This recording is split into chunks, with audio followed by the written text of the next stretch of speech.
घोंगडी बैठकीतून पक्षाची नाळ जनसामान्यासोबत घट्ट केली. विशाल जाधव.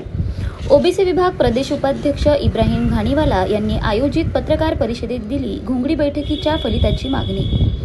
शो फुले शाहू डॉक्टर आंबेडकरांची वारी गावच्या पारी या अभियानांतर्गत राष्ट्रवादी काँग्रेस शरद पवार पक्षाच्या ओबीसी सेलच्या वतीने 29 ऑगस्ट ते 2 सप्टेंबर दरम्यान मूर्तिजापूर विधानसभा मतदारसंघात घोंगडी बैठकीच्या माध्यमातून पक्षाचे ध्येय, धोरण व राष्ट्रीय अध्यक्ष शरद पवार यांच्या गेल्या 50 वर्षातील राज्याच्या विकासातील योगदान व ओबीसींसाठी केलेल्या कामांची माहिती हजारो नागरिकांपर्यंत पोहोचविल्याची माहिती पक्षाच्या ओबीसी सेलचे निरीक्षक विशाल जाधव यांनी आज राष्ट्रीय महामार्गावरील व्यास हॉटेल येथील सभागृहात ओबीसी विभाग प्रदेश उपाध्यक्ष इब्राहिम घाणीवाला यांनी आयोजित पत्रकार परिषदेत दिली व त्यांचे कौतुक केले.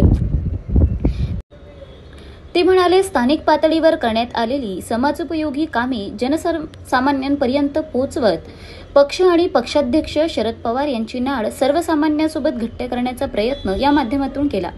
ओबीसी प्रवर्गातील दुर्लक्षित घटकांना 18 पगड जातींना पक्ष संघटनेसोबत जोडण्याचा प्रयत्न केला.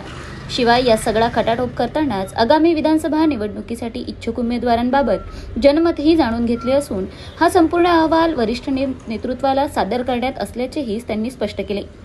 महाविकास आघाडीच्या जागावाटपात हा मतदारसंघ कोणत्या घटक पक्षाच्या वाटेला जातो हे अद्याप निश्चित व्हायचे असल्यामुळे उमेदवाराबद्दल बोलणे शक्य नसल्याचेही त्यांनी दुमत केले.